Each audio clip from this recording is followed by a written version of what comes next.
Story 1. Am I the a-hole for telling my sister-in-law that she is overweight and she can deal with the truth? I dislike this woman, so I'm coming here if I should apologize. My brother got married a few years ago to Shelley. She's the type of person who will say something rude and then when someone points it out, tell everyone it is true, so what's the harm? My mother despised her and opted out of most events just to avoid her. I moved back home about a year ago, and at the time I thought people were just being rude to her or overblowing the things she says. I was wrong. My first proper introduction to her, she told me my outfit looked bad on me and it wasn't hiding my stomach. I give a present to a birthday party and she tells me I'm cheap. I got a bubble gun for a 5-year-old. He loved it. This goes on and on. I talked to my brother and he told me she's autistic and she can't help it. I then talked to her and told her I won't put up with her being rude. Now it's my son's 3rd birthday and I invite the family. I wouldn't have invited her, but I don't want to cause waves. She commented on my house decor and I told her it was rude and to knock it off. I lost it when I gave my son a piece of cake. She commented that I shouldn't give him any since he looked fat. I told her to apologize and she told me it was the truth. I told her that she was overweight, that if she took care of herself more, she wouldn't be fat, that this was the truth and that she is rotten on the inside and her looks were just as bad. She ends up crying and leaving. My brother was peed and I was called some fun names. Everyone is torn as to whether I should apologize or not.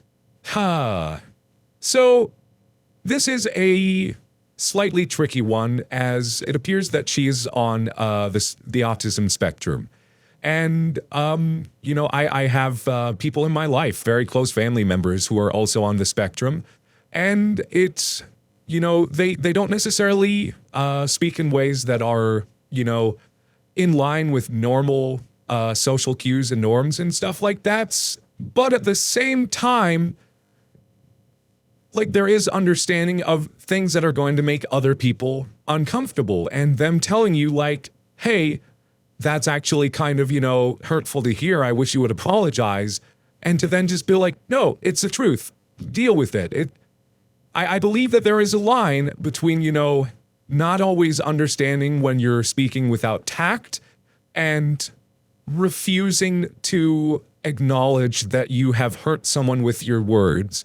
And I don't think that you can just, hide behind, anything at that point. When people plainly communicate how what you've said has been hurtful to them and they just, hunker down and are like, nope, I feel like that's not great. Now, whether or not, calling her out on her physical appearance was necessarily the right course of action, I don't like to ever condone body shaming anyone for any reason, even as a form of revenge. It just, the moment that we start picking at each other for looks and everything, that's, it's not great because it's could potentially hurt other people who hear that. There's a whole thing. I'm not going to get into it.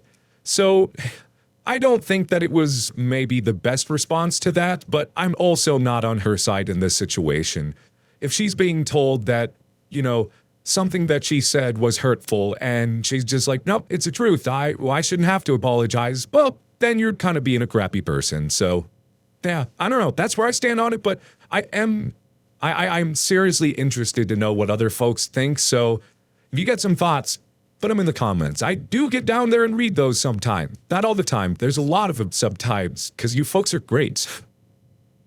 Story 2. Today I effed up by chugging 900 milligrams of caffeine within 5 minutes.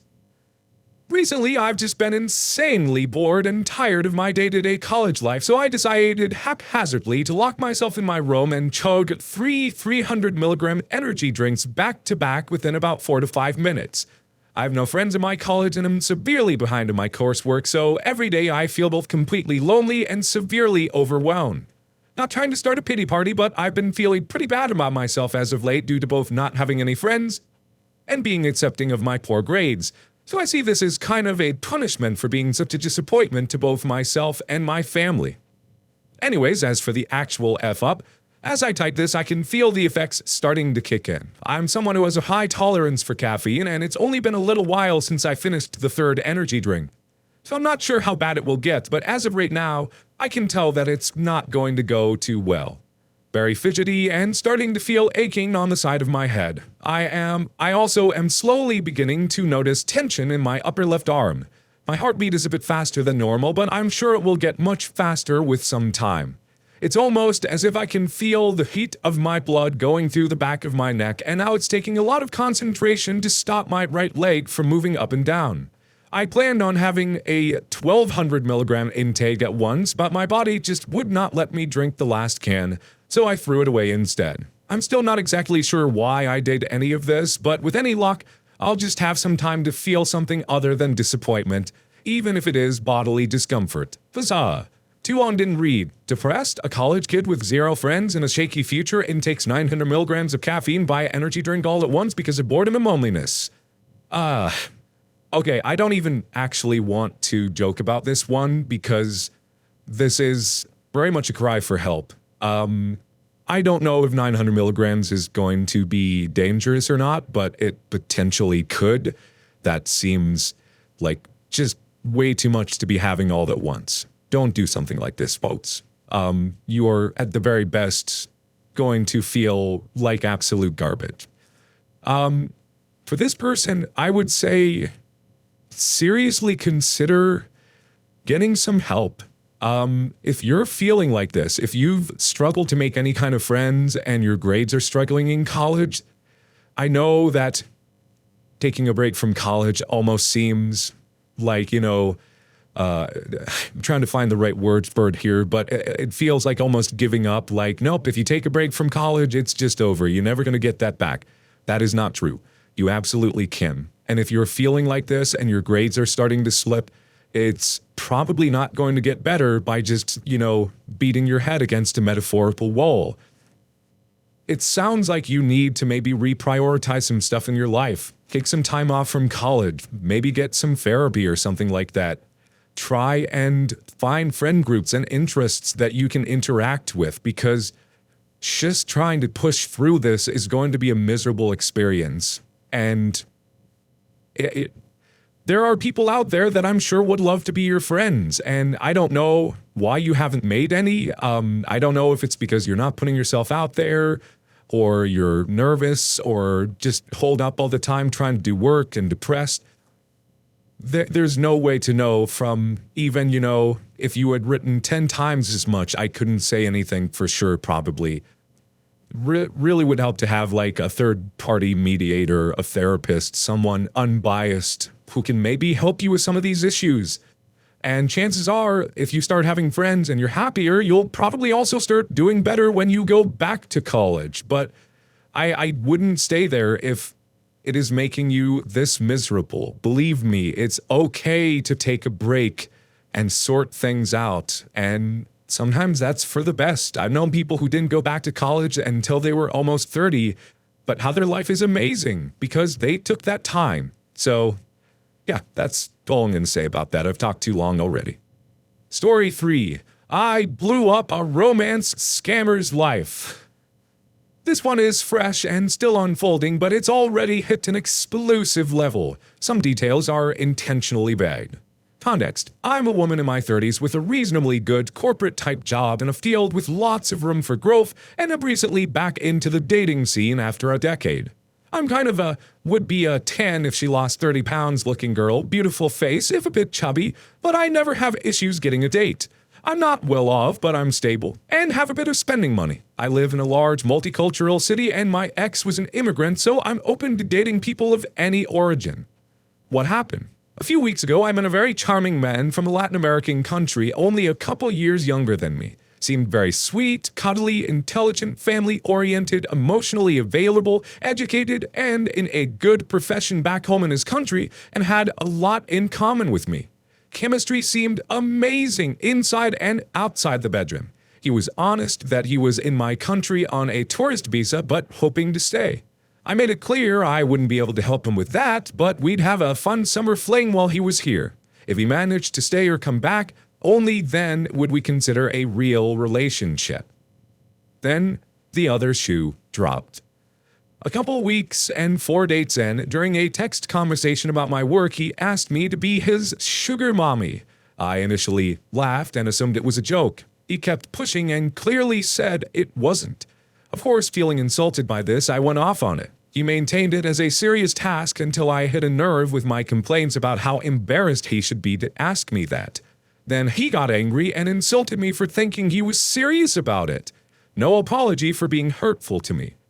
Obviously, what I did next was take screenshots and cry about it to my closest friends. I was hurt that I was fooled into thinking he liked me and that he thought I needed to pay for a man. My friends started the fuse on what happened next. One of my friends started snooping more on his online presence. Together, we found about 6 different Instagram accounts that were him using different variations of his name and different photos of himself, all uploaded in batches. On Facebook, a similar pattern, all very scammy and suspicious looking. He'd been foolish enough on one of his profiles, though, to follow and tag the employer that he was working for illegally on his tourist visa in my country. So I contacted another close friend in a local law enforcement agency that works with immigration. She looked up his file. He had a wife and daughter at home. I released the hounds after that. The friend who helped me investigate online made several group chats on multiple platforms with all of his family, immediate and extended, and friends. She released all the screenshots as well as a rant about how shameful it was. As they started blocking her, she added more people. I found his sister's phone number. She sent her messages there too. Everyone he knows, including his wife, knows he's unfaithful and trying to take advantage of women. 30 minutes after the online bombardment started, I got a rude message from him about how I should be smart enough to know he was joking and he doesn't need to sell himself. I didn't reply. Next step? Online immigration reporting form with all the info we found. Work info, employer name and address, his home address, full name, job, photos, screenshots admitting to working. Usually these reports take months to be reviewed, if at all, but I gave the file number to my law enforcement friend. 2 days later, law enforcement officers visited him at home. They found him with a phone number that was issued to a local resident. All his roommates also had numbers issued to the same person, a direct link to the employer. He received a caution for trying to scam me, a no-contact order, and a flag on his immigration file that, based on his country of origin, will likely mean he can never return, as well as a strict warning to not work without authorization. His roommates also received warning.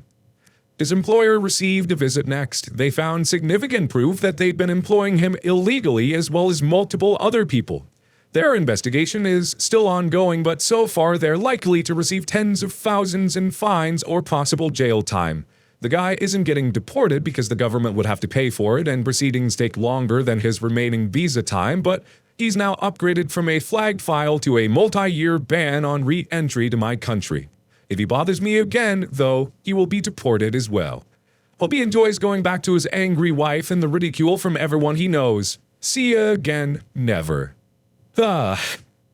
So, I don't know which country this person is from now.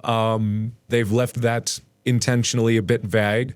So, I guess I can't say too much about, there are a lot of contentious issues going on as far as immigration laws and all that kind of stuff are concerned that I am not even close enough to educated on to give a real opinion. So I don't know. I'm usually against dealing with that kind of stuff, but this guy was also clearly scamming you and possibly doing more, maybe scamming other people, who knows.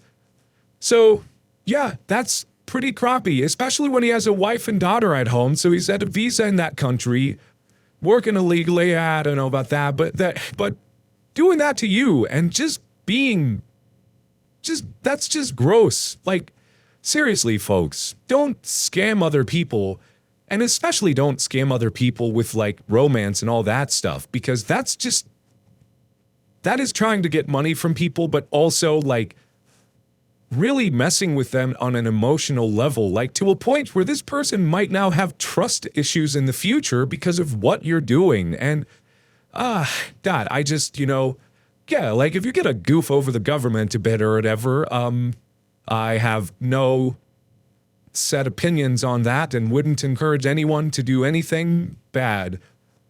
But don't scam people with romance. That's just gross. Story 4. Do I, 28 female, need to worry about my boyfriend, 24 male, friendship with his professor, 25 female? My boyfriend, 24 male, became friends with his former professor, 25 female, sometime last year. I don't know what to make of it. They seem to be friendly and talk consistently every week, and from what he tells me, it's usually very surface level. Sometime last year, after the course ended, my boyfriend, his professor, and some of his male classmates went somewhere to eat together. My boyfriend brought up that he was going to be attending an event, plastic modeling show, and his professor showed interest and invited herself to the event and asked if she could stay at his Airbnb with his friends. My boyfriend and his friends were all okay with it. I unfortunately couldn't attend the event, but from what my boyfriend told me, he and a few of his friends met up at their Airbnb. That same day, his professor came to my boyfriend's Airbnb and tagged a few of her friends along, and tagged a few of her girlfriends along. I believe they all stayed in the same place. The next day, they went to the event, went to a bar afterwards, and got drinks. A lot of them, except my boyfriend, got pretty drunk, and my boyfriend took the liberty of being the designated driver for his professor and her friends. His professor won some model kit from the event, and even in her drunken state, asked my boyfriend if he could stay up with her to work on the kit together. From what my boyfriend tells me, nothing else happened that night. After the event, everyone from that group created a group chat, and they continued to plan and talk about future events together. Since then, my boyfriend and his friends had met up with his professor and got to meet his professor's fiancée at an anime convention, and it sounded like they all got along well. His professor continues to express interest in other events, and it sounds like she may be attending another event with my boyfriend and his friends in the near future. I trust my boyfriend and don't think he's hiding anything from me. Honestly speaking, I think it's hard for me to understand their friendship as it is his professor. I've had a conversation with him on this, and he's let me know that I have nothing to worry about. I would like to hear others' opinions and see what you all think of this friendship. Is this something I need to be concerned about, or is it really nothing? I honestly wouldn't be concerned. It sounds like, well, the reason that they're friends is it sounds like this professor and your boyfriend are both interested in the same field. Obviously, your boyfriend went to school and the professor taught something that he was interested in. And so, a plastics modeling convention, I don't know what that is. Sounds nerdy, so it's probably something I'd be down for. But yeah, and like anime conventions, they're people with similar interests, and it's not like it's just like your boyfriend had a Airbnb just for himself, and she's like, well, do you mind if I stay at there, just the two of us? And even then, I'm the kind of person where if my partner told me something like that was happening, I'd be like, yeah, please go for it, because I trust her. I just do. And it's okay for people to have friends with people of an opposite gender or same gender, if that's what you're attracted to, whatever. Those relationships can exist. And if your boyfriend hasn't given you any indicator that there's something like weirdly suspicious, like, oh, he's always going off to these events and his friends suddenly can't make it or whatever, like, it's one thing if suspicious things keep happening and you go like, there's a lot of coincidences. I don't like how many coincidences this is. It's making me uncomfortable. But there have been no coincidences. It's just they're going to conventions. They share similar interests. Of course they're friends. Of course they would hang out. Like, just because she was his professor at one point in time doesn't necessarily mean anything. I've known folks who ended up like years after college dated their professors, It happens. They're all adults. Adults become friends. You're fine. Everything's gonna be fine. I hope. Please leave your story in the comments. I would love to make a video on them in the future. Also, don't forget to like and subscribe.